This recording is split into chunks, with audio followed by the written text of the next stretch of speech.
Hello, everyone, and welcome back to Make Believe, where we're playing World and Economica. Last time we had Yoshiharu losing his touch. He things has been less exciting as they're more safe and guaranteed, and he doesn't have to work as much. Meanwhile, Hagana's program have been evolving all the more, so he needs to do even less work, to the point that he's starting to wonder if he's the one that's gonna be substituted soon enough. I believe he also got a mail again to meet up once more with our investor. So we'll see how that goes. I don't remember much of the details, to be honest. I remember that general idea of what happened. Well, let's see. Hagana has been worried about him. The night before I was to meet Barton, I couldn't really sleep much. In the back of my mind was my meeting with Barton and the glimpse of the gorgeous night scenes of Newton City. Oh yeah, because he was not feeling well, Hagana was suggesting leave the program to just do all the work for the virtual market. It would miss some, but it's better than not doing anything. And that's when he really started thinking like he's gonna be substituted by the machine. I took the same route to the Grand Central Hotel as I did 2 weeks before and was led to the back of the cafe again. And just like last time, I made him pause in his smile. You look terrible. But those words were different this time.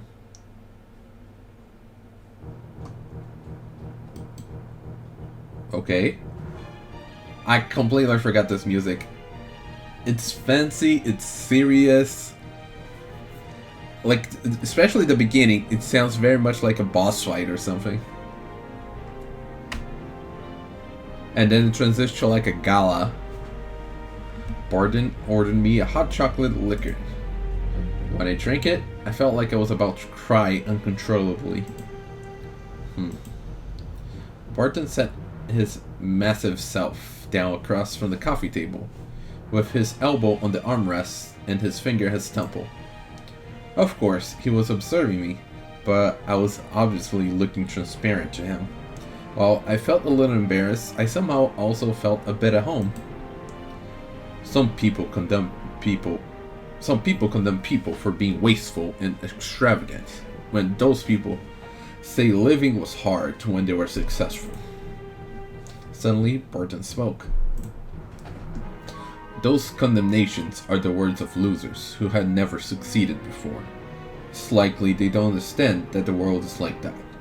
No matter how hungry you were, if someone were to ram food down your throat, it'd be painful for you. Barton said those words while looking at the coffee cup he had just sipped from.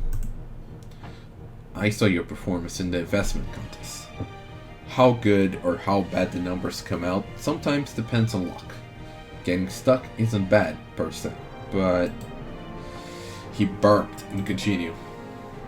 Sorry. Well, it's gotten boring. I almost dropped my cup. What happened in the beginning felt like almost another person. Of course, your investment methods and selection of stocks are consistent right now, but from a more fundamental point of view, well, it looks like just repetitive labor, which basically it is. Barton set down his cup and leaned forward, looking at me. His eyes felt like they would pierce through the truth and be able to see the unpredictable future clearly. Say, mister, you haven't involved someone else in your investing, have you? Oh, I like the transition. Like, I believe Yoshiharu was blurry while it focused on Barton, and now it's switched. So Yoshiharu is clear and Barton's blurry. My hand trembled, spilling the chocolate liquor. However, I didn't move at all from that position.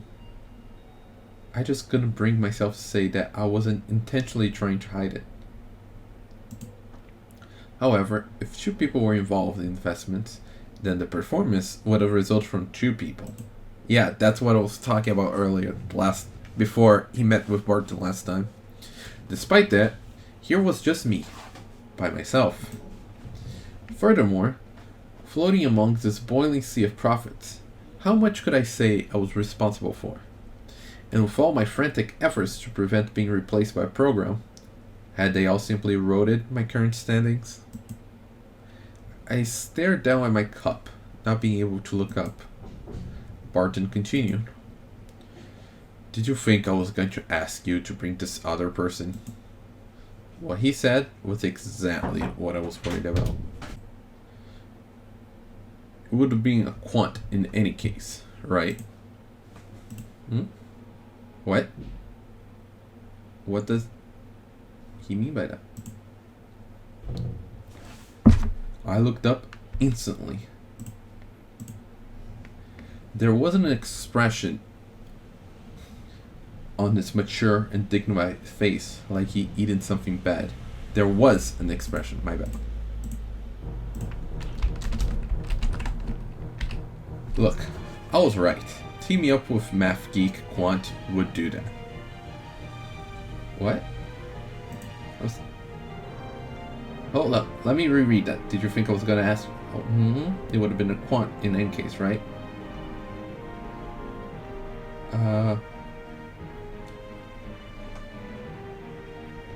Okay. The quant was responsible for most of the profits now. Barton held out his palm to prevent me from saying anything further. Quants are terrific creatures, and if you consider that being brilliant, then they certainly are. They model the market using math, and in most cases, they can turn the human trading methods into formula. Barton flat out said exactly what was happening with me. Are you perhaps the sly type of investor who'd nibble at a stock here and there, making careful profits while trying to find the next big wave to ride? Yes. And that's something beautiful. The quick rises and falls of the stock market are, after all, most likely caused by humans. It's a lump of irrationality that can't be expressed by formulas, and it's something that can only be felt by humans. He was talking about the mood, something I couldn't get Hagana to understand, despite all my attempts at explaining. In this era, human labor is gradually getting replaced by work done by machines. The fight is here, and you can't run away from it. He poked at his temple lightly. To win, there are only two ways. Either you become someone who can make the machines, or you continue doing things machines can't do. Things machines can't do? That's right. I had called out to you before because I thought you have the talent to do something like that from just looking at your opinion moves. People's thoughts are not something that could be turned into formulas. Being able to see through them beyond the data and the outward appearances is a talent. Barton was leaning over at me, staring at me while talking. For example, that quant you're working with. What do you think? Does that quant possess the talents to be able to see through the people's inner thoughts? At those words, I instantly had Hagana in my head. Same thing. If there was one thing Hagana was bad at, it was seeing through people's thoughts and considering their feelings. So that is like the biggest weak point. There are many quants like that, unable to do so. They're even shown this to a degree in neurology. It's not easy to develop the brain in all these different directions after all. More specifically, being able to handle all these numbers is a very specialized skill. These mathemaniacs who'd be able to work as quants to make money are mostly people who'd use their brains for math too much and have a lot of issues trying to deal with other people. Which is why a partnership between them kind of works, because they fill out positions that each other needs. This includes people who simply don't want to deal with other people because it'd be a bother. Isn't that some kind of flaw? Wow, that reminds me of Plant and End, the professor. Just think of a math professor wearing a white lab coat and glasses. They are definitely strange people. Now hold on now. That part, just because the math professor wearing a lab coat and glasses, I was very familiar with what Barton was saying. Hagana's thoughts were usually very straightforward, just like math. If A equals B and B equals C, then A would have to be equal to C till the ends of time. No buts about it. And thus, think of things like selling herself to solve the debt issue. Hagana's methods were always pretty extreme. These are the effects of having been steeped too long in math. And the reward for that price was talent in math. And this math thing that quants use is a universal tool. Everyone's used the same tools to compete. So even if you came up with the best way, eventually someone would be able to mimic you. Yeah, because they're solid things. They're fixed. Well, feelings are not necessarily formulaic, not something that can be copied as easy. It's a fiercely competitive world out there, and being that, there's no guarantee of reward. Permanently maintaining first is something that's impossible from the get-go. Everyone's experimenting by trial and error, hoping to do well, and thus they will all eventually come across the same methods. If everyone's doing the same thing, obviously, you can make money. A year, half of a year perhaps, just a few months later, you'd suddenly stop doing as well as you had before. Even in your situation, when you're trying to carefully pick stocks, haven't you hit a wall before?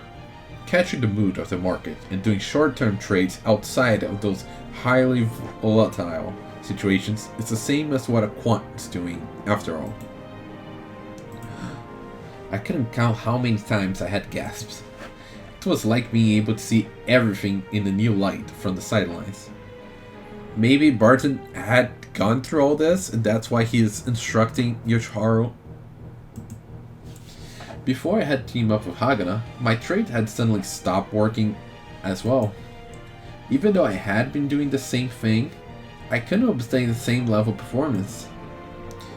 That was probably because someone else managed to figure out the same tactics I had been using. I guess that's what happened. But it was careless to consider working with a quant. Anyone trading on intuition and reflexes would start wanting the seal of approval of science. However, relying on science doesn't solve the problem. In the end, you're all doing the same thing. Therefore, if you want to be a human who can surpass the machine, you have to think about problem as a human. Trying to make money in the irrational atmosphere when stocks are either rising or falling rapidly is one way. Quants assume people are rational and model the market that way. And therefore, it's useless in situations when people are being irrational. Furthermore, humans are usually irrational. Isn't that stuff like romance pretty much like that? People just become dumb when they're in love. Barton was smiling with satisfaction, but I could only give an unsure nod. Well, wouldn't think it was okay to give Lisa 50,000 moves in exchange for sleeping on her lap, the epitome of irrationality? I mean, I would think that getting Hagana's help was part of that deal, but sure, I can see that. Though, it's true that everyone have times when they start wanting to turn to science. So, I'm not laughing at you. For economics, both past and present, once they open their mouth, nothing but formulas comes out. Most likely, it's because they feel that they wouldn't be accepted as real science without throwing formulas in. However, even doing that doesn't free them from their fears. But simply, they're simply avoiding the things they can't compute. Nets. Nietzsche. Oh my god, I do not know how to pronounce these names. Nietzsche once said that the secret to science was the true fear of things that cannot be computed. In order to overcome machines, humans must get close to things that cannot be computed. And the only people who can do that... Barton flicked his suspenders and said in a teasing tone, are those who can look through to what the other person is thinking. Mentalists, one could say. In front of Barton, all I could do was to listen. It took all my effort to try to understand him, and it would be strange to say I really understood him. However, I knew that he was saying something very important. I dreamed many times that my body was turning to Greek letters. At this rate, I'd stop being necessary. Yeah, that's the whole nightmare situation that he was going through last time. Therefore, I had to do something that Hagna wouldn't be able to do. I swallowed my saliva and asked Barton in a trembling voice. Would I be able to do that? By the way, just to show again, Barton's in focus, Yoshiharu is blurred out. Like, I really love that detail when it's switched between them. In front of me, Barton first frowned at me. It isn't a question of whether you could do it or not. To survive, your only choice is to do it well. You felt like I heard this phrase somewhere before.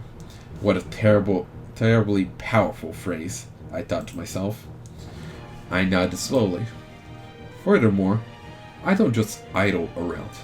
I call out to people who have a chance at doing it. And on that point, your sense of smell had already been demonstrated. One of the reasons I had called you out to come here during the morning of a trading day was that. Barton finished up the remaining coffee in his cup, set it down on the table, then grabbed his jacket from the sofa next to him. I want to show you an outline of how I trade. And that's why we were doing it during the stock session, I see. Since he had a large frame, I felt even the atmosphere around him move when he got up. Barton stood up imposingly and looked over at me. Let's go. Those were powerful words, like a hero leading the lost. It really does seem like that. And well, I'm starting to warm up to Barton. I wasn't so sure before because of the whole he said a lot of things but never suggested working for him. But now that he's looking out and helping out Yoshiharu when he's in this slump, it does seem a bit better in my view. Barton drove himself this time. No chauffeur, huh? The car didn't feel any less expensive, but it wasn't something that you recognize instantly as a high-class luxury car. I was a bit lost because the car looked like it would get lost instantly among the other cars on the street. Come ride shotgun. Following Barton's direction, I set myself down up front. I was wondering if he was gonna sit next to him or behind. It's always a hard decision about what car to use for work, you know. Rich people have multiple cars. You gotta switch around here and then. In the cramped driver's seat, the full-figured Barton drove the car with strong and solid turns on the steering wheel. Are we gonna be able to see that? I mean, we're seeing the street. We're seeing the steering wheel here. Okay, that's right. Japan, because the steering wheel is on the right side. That throws me off so much thinking about that. Yes. And by the way, I said Japan because it's probably where this game was made. Of course, this is actually happening in the mill, but you get what I meant. It had to be not too fancy and not too junky. Why? The only way to surpass machines is to look into people's inner thoughts. Barton replied with a teasing tone. In other words, figure it out yourself. A car for work. Turning this phrase over in my head, the answer suddenly occurred to me. If it's too shooty looking, they'd think you didn't make very much money.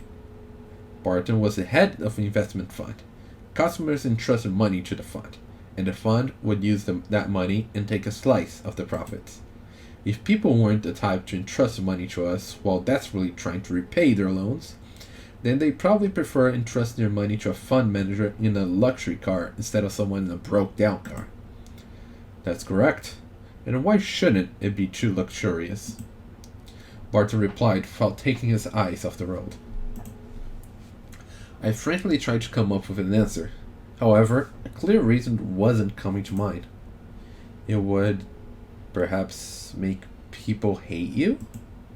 Hate me? Well, I suppose there is that. The car made a right at an intersection. Newton City was a multi-layered, and thus most places have roads separated from pedestrian paths. As you can see, there's no pedestrian walkways here. Newton City, as seen from car lanes, looked different from a pedestrian point of view.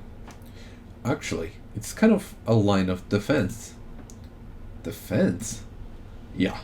As long as there are times when a fund makes money, there will be times when it loses money. This is even more true the longer a fund has been around. Therefore, if you normally go around in a luxury car, then it becomes much harder to justify it during times of losses. Yeah, because what do you mean you're losing money? What about that luxurious car you're riding? Therefore, a car for work had to be not too high class and not too cheap. Thus, a luxury car focused on practicality is best to relax in. I understood his point. Well, such a thing comes easily when you do it yourself. And besides, there's something else we should be looking at. The car descended into a lower level, exited the highway, and came out in the corner of the administrative sector. This area not only housed the Lunar University campus, but it also was home to drug companies, biotech companies, and many other companies making huge revenues on intellectual property. Not intellectual poverty. Small difference there. Or should I say big difference? Among the companies around here, which ones' financial reports have you looked at? Barton asked me while the car sped through the three-line, classy streets after having come back into the upper layers. Barton had both hands on the steering wheel and looked around at the building outside, as if he was trying to find someone he was scheduled to meet. I searched through my memories at once. The companies around here were obviously among the main stocks on the market. Rupert Pharmacy, Hute, Totska Holdings, Ringtech, Amity Biotechnology, and... You're great being able to come up with just these instantly. Furthermore, all of them have great finances. I could recommend them even to old widows. I see. However, look at finance reports and graphs of stock prices will only net you conclusions that even a program could make. And thus, that's how Hagner's program came into. Even signs of embellishment and accounting fraud could be picked up mechanically if you had the know-how. It's because they could all be represented with well-known logic and numbers. Did you know that you can use statistics to find invalid records in ledgers? Huh? You just have to look at the statistical distribution of digits for the first digit in all the numbers. From that, you could determine whether there was something fishy. Now hold on, let me reread that again. You just have to look at the statistical distribution of the digits for the first digit in all the numbers. I'm having a hard time understanding that. I had no idea what he was talking about. Oh, me and you both, Yoshiharu. Looked like we're both lost here. From my vague knowledge, the digits on the ledger were random, as if you roll the dice. In other words, the numbers 1 through 9 should appear with equal probability. Accounting firms use it to expose inappropriate management. Statistically speaking, in normal situations, the first digit tends to be 1, about 30% of the time. They call it Bamford's Law. I thought that couldn't be right, but no words came out of my mouth. The math is a bit difficult, but if you look at the logarithm graphs, you'll be able to see it. And this type of stuff is child's play for quants. Barton set himself up, stepped onto the gas a bit, and entered a narrow street. And then he stopped over by the shoulder and nodded over at a building nearby. Oh, that was a bit trippy. It's like we could see the bottom and top at the same time as it scrolled down. Look at that.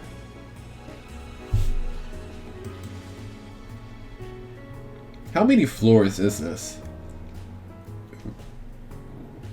Let's say, like, I can't tell if this is this even a single floor or not, because this seems to be like a floor, a double-sided floor maybe.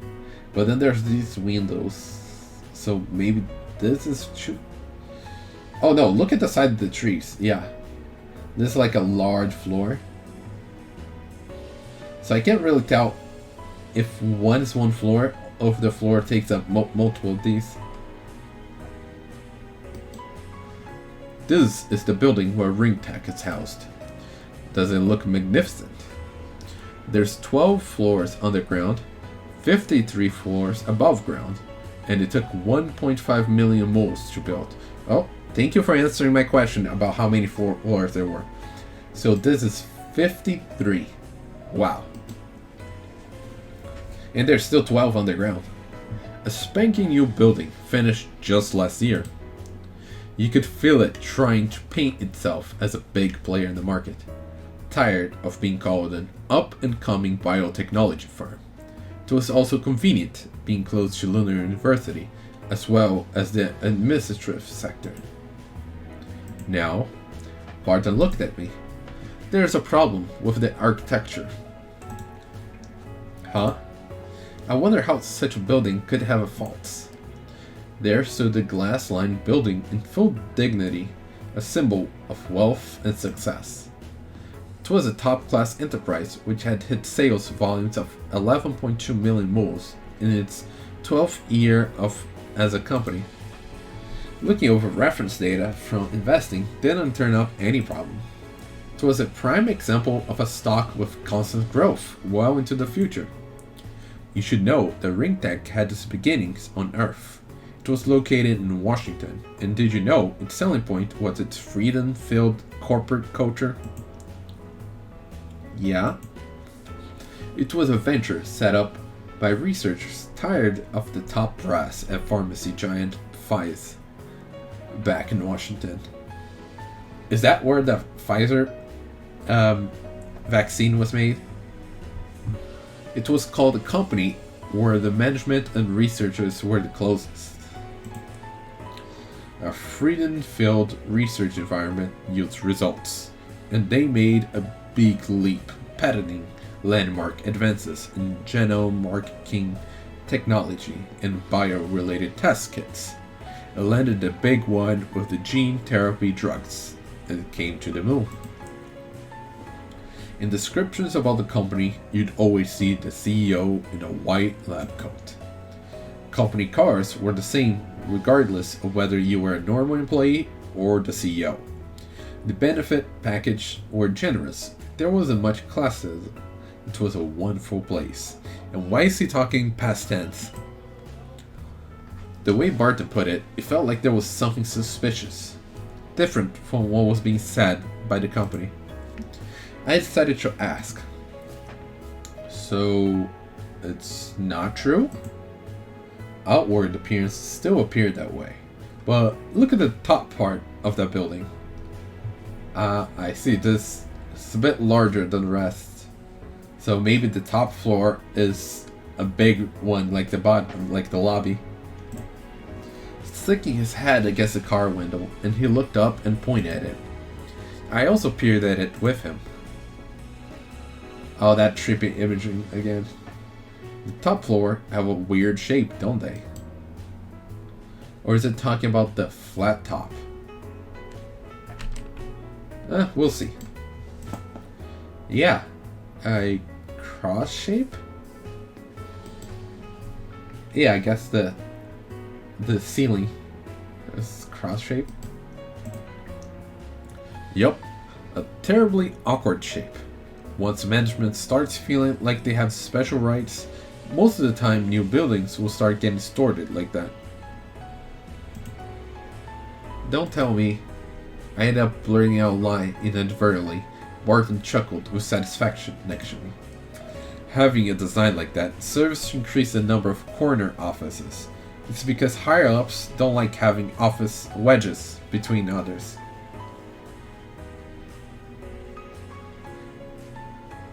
What?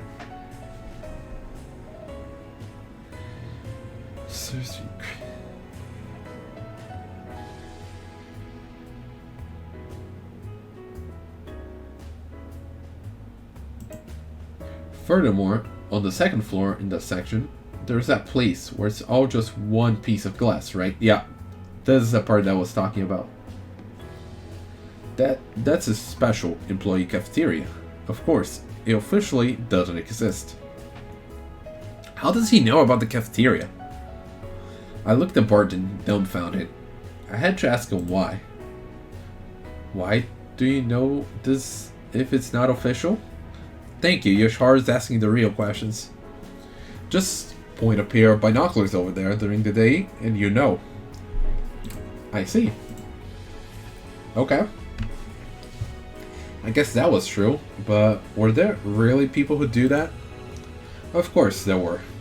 Here was one right here, right? When an enterprise which sells itself on the freedom of corporate culture ends up doing this, the end was probably near. If they had originally been some bureaucrat-style company, then people working there would already gotten used to it. A lot of people had gathered there because they didn't like the bureaucratic type of stuff, and so they really feel disillusioned. Thus, these researchers would eventually leave in large numbers, and even perhaps set up a new company. Therefore, things like buildings giving evidence to the rise and fall of corporations do exist. So if companies couldn't continue to operate long after setting up shops in such buildings ended up getting bought out due to having worsening performance, perhaps the superstitious would think that there was something with that building. However, the truth is different. Even if that building were to fetch a high price, there would be those enterprises trying to get in where management have similar lines of thought. A flag emblazoned with the company logo flew in front of the front foyer.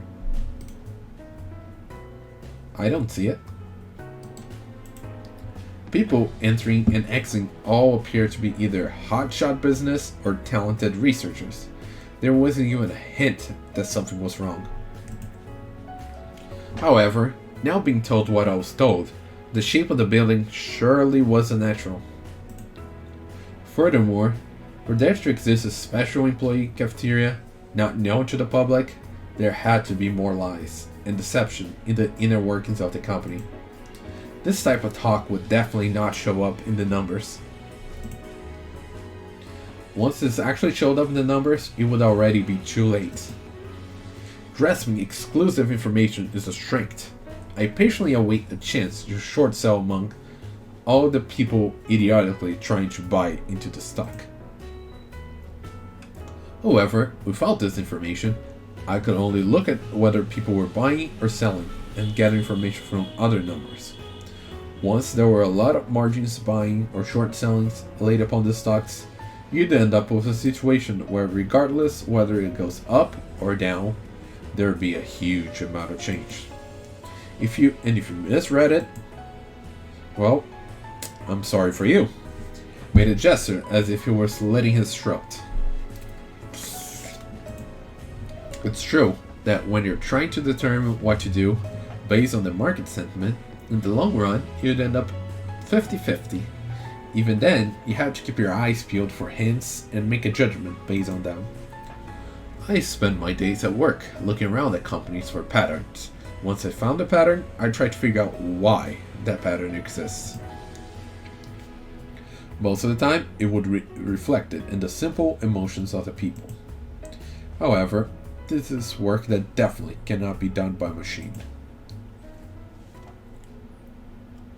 Barton started the engine again and pulled the car out slowly. And from my experience, those who could read well the sentiment of the market are those who can easily see the patterns. Even looking at the same thing, sometimes you feel something different, or see something different, right? It isn't something you can train yourself in. It's innate. It's a talent. I couldn't figure out what I should say while being praised. I could only look abashedly downward, grunting from time to time.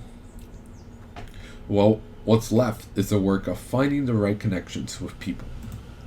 Sometimes you'd see someone who'd keep coming back no matter how many failures. The most famous one is the real estate tycoon Daniel Trapp. He keeps falling into traps. Trap? Oh, you don't know? Here's a man who's earned the nickname America's Mr. Resilience. At the age of 40, he'd already declared bankruptcy 3 times, and every time the amount of losses increased.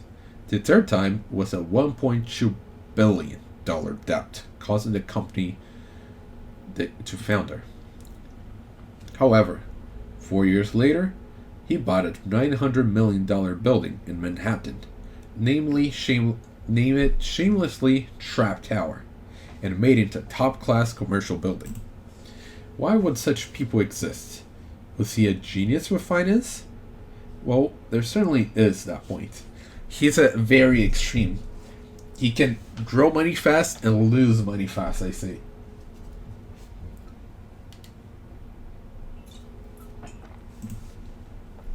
That guy's ridiculously smart, and his memory is excellent.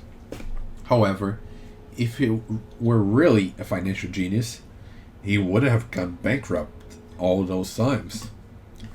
What he is a genius. What he is a genius of is interpersonal relationships. While talking, Barton pulled the car into the Lunar University campus. Are we gonna see Lisa? Cause shouldn't she be here? There wasn't a gatekeeper, and no one really paid attention or tried to stop the car. Perhaps class was in session, as there weren't really many people walking around on campus. The car entered a narrow road and stopped some ways down. Barton got out of the car slowly and stood next to a sandwich shop on the side of the road. He didn't look once over at me, so I figured he wasn't beckoning me for me to follow him out of the car. Furthermore, Barton was like a regular, with the shop staff being very friendly. He received the sandwich in paper bags, and when he was paying, he paid using a 100 bill. And he didn't take any change. He patted the shop employee with his big hands, waved his hand, and left the shop. Wearing a huge smile as if he had a fun conversation, he walked over to the driver's seat, opened the door, and got in. Here's lunch. He handed me a paper bag, waved again at the store, and started driving. No matter how much a person earns, he can only take 3 meals a day. I don't know. Some people can take more, some people take less. Huh? Furthermore, there aren't many guys who try out a different store each day. In other words, people generally have set places where they eat. So is that sandwich shop one of your set places? It's very true of academics. If a professor in biology, chemistry, or engineering stopped having sandwiches, which could be eaten with one hand, then there was a high chance that he got headhunted by a company. If a professor had previously been eating beef sandwiches topped with tons of cheese, started suddenly eating plain tomato sandwiches, then there's a high possibility he's getting wined and dined at night. The easiest way to tell is through what cars they drive to work, though. And here we go back to looking at cars to think about the person who drives them. Barton bit into the sandwich, holding it in one hand. In exchange for me eating there, I can gather information like that. I've been with that employee for some time now. He also gets my nuances, and remembers almost everyone who'd come by campus to scout out potential recruits. As for looking to headhunting on campus, I feel confident they have more power to gather information than professional journalists, since professional journalists can't afford to pay for lunch with 100 mobiles. Saying that, Barton winked mischievously, using the power of money. Daniel Trapp was good at this. Ridiculous good.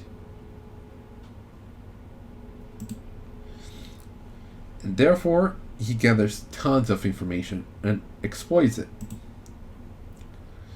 Of course, being able to sniff out whether information is legitimate and having the will to make a decision at opportune moment is also necessary.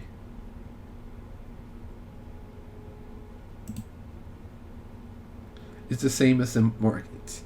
Gather as much information as possible, sniff out what's reliable, and bet on it either directly or indirectly.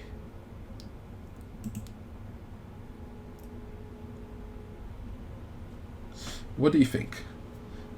Doesn't this float your boat more than stuff about volatility, sigma, and some such? Suddenly being asked that, I choked on an easy-to-swallow piece of chicken. But he was right. I couldn't make heads or tails of the Greek letters written down in Hagen's electronic notebook. I didn't really have an interest in them, either.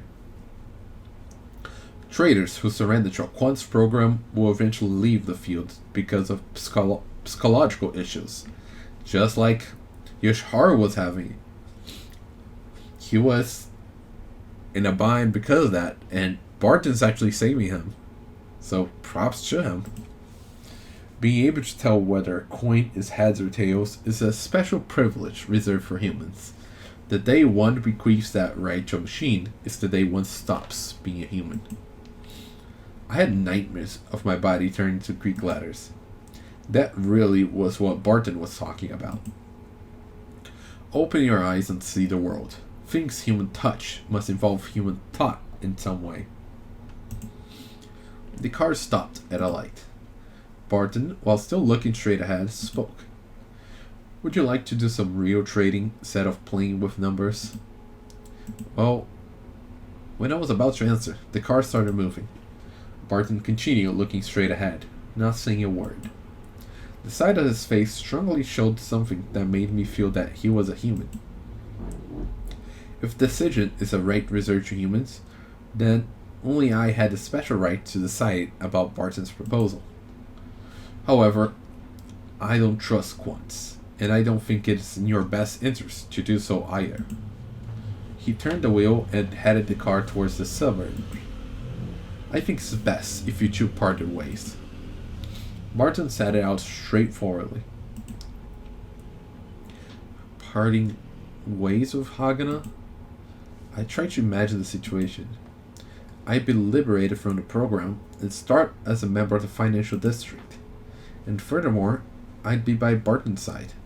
Someone who gleaned corporate information impossible to obtain from the numbers and invested using that information. He was someone who had looked deeply into classical trading methods, gathering information from the day-to-day work of people and using that as hints to make decisions.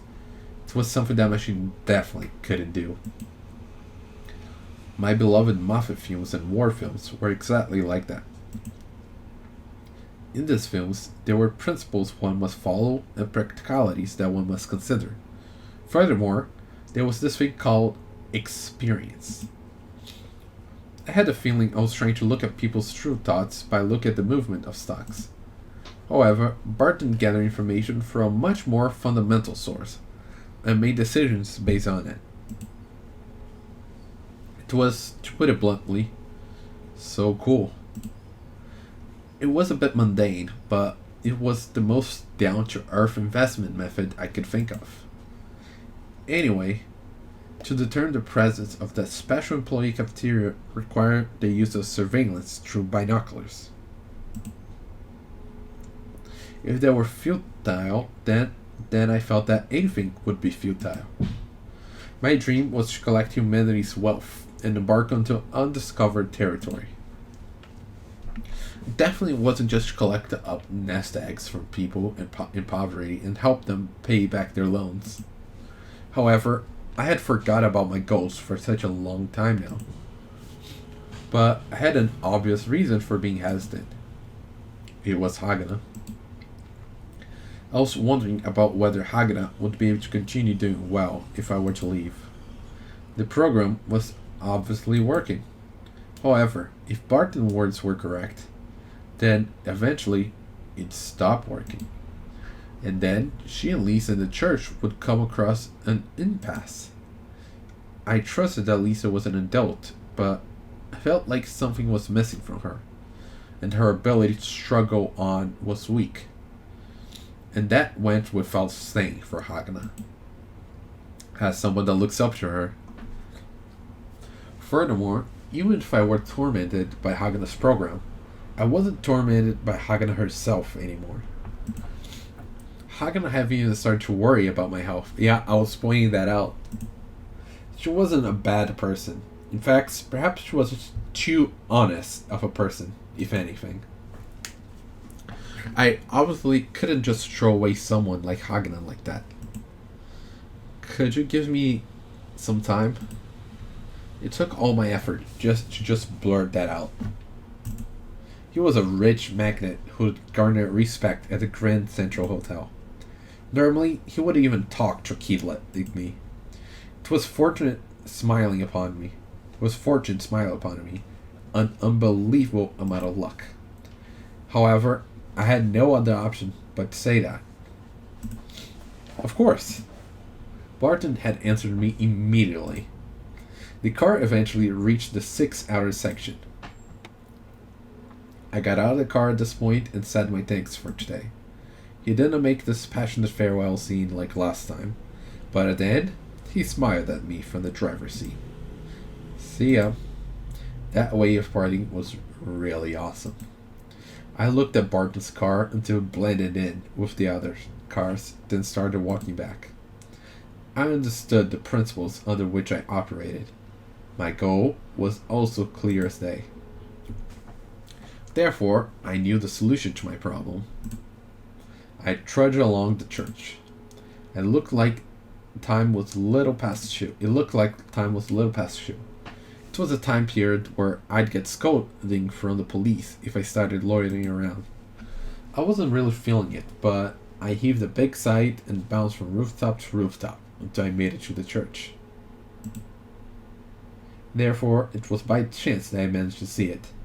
If I had just walked that way, the way I was along the street, I would have made it back. If I had just walked the way I was along the street, I would have made it back to the church. And what did he see? Well, we'll find out next time. But this was really nice. Yoshiharu was losing himself there, as he was feeling like he was losing to the program. His essence was being taken by the machine. But then Barton came in and actually helped him out. Granted, the whole cutting ties with Hagana's might be a bit too much, but the principle of it actually helping out Yoshiharu mentally, that really did. He needs to find like a middle ground, maybe close to Barton, sure, but somewhere that he could also still have a safe relationship with Hagana and Lisa, and not leave them in a desperate situation. But I guess that's what he's gonna think about, how he's gonna achieve that. But yeah, I don't really have much more to say about this. Barton really went up in my books. But with that being said, see you next time. Bye.